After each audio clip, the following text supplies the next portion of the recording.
त्याच्याबरोबर परत काम करण्याची संधी मिळाली आणि एक चांगला प्रयोग आपण करण्याचा जो प्रयत्न केलाय तो यशस्वी झाला असं मला वाटतंय. पण याच्यापेक्षा आणखीन आपल्याला बऱ्याच गोष्टी करता येतील आणि कराव्यात असं मला वाटतंय.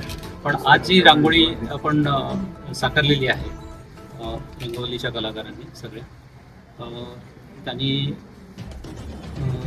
रंगरामायण एक रामचरित्रावरती आधारित असं रांगोळी चित्र रांगोळीचं प्रदर्शन भरवलेलं आहे. आपण आज उद्घाटन झालंय आणि याच्यामध्ये आपण रामजन्मापासून ते अयोध्या आगमन अशा पद्धतीनं 21 रांगोळ्यांचं प्रयोजन केलेलं आहे. त्याच्यामध्ये काही निवडक विषय असे घेऊन केलेले आहेत. तुम्ही बघत असाल तर रामजन्म आहे किंवा शिक्षण आहे, पुढे तरी शूर्पणखा म्हणा किंवा असे बरेच विषय घेतलेले आहेत.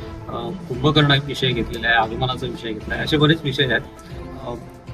सगळ्यांना मी आवाहन करेन की या प्रदर्शनाला आपण आवर्जून भेट द्यावी आणि 10 तारखेपर्यंत हे प्रदर्शन असणार आहे सकाळी 10 वाजल्यापासून. तर तुम्ही सर्वांनी यावं हे आग्रहाचं निमंत्रण देतो. धन्यवाद.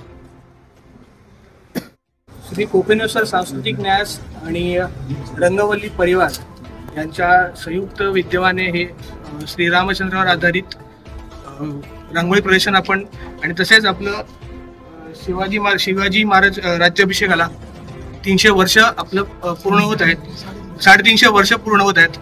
त्यानिमित्ताने आपण आरमार प्रदर्शन ठेवलेलं आहे. या प्रदर्शनाची आत्ताच आपण उद्घाटन विजयराज बोलनकर यांच्या हस्ते आपण उद्घाटन करून घेतलं.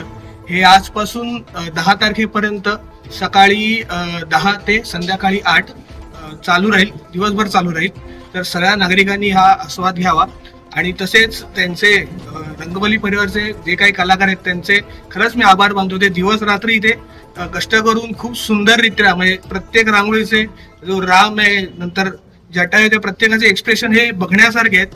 तर मी सगळ्यांना विनंती करतो की इकडे प्रत्येकाने यावं आणि प्रत्येकाने ही रांगोळी आवर्जून बघावी. तसंच इथे जहाज शिवकालीनची जहाजाची प्रतिकृती आहे, या सुद्धा आपण प्रत्येकाने येऊन बघाव्या, त्याचे फोटो काढावेत. आणि तसंच आता आपला हा कोपेश्वर सांस्कृतिक न्यासाचं स्वागत यात्रा आहे 3 दिवसांनी. त्याचे विविध सांस्कृतिक कार्यक्रम आजपासून सुरुवात झालेले आहेत. उद्या 2 दिवस आपले कोपेश्वरच्या प्रांगणात कार्यक्रम सुरू होत आहेत. तिकडेही प्रत्येकाने हजेरी लावावी असं मी सर्वांना आवाहन करतो.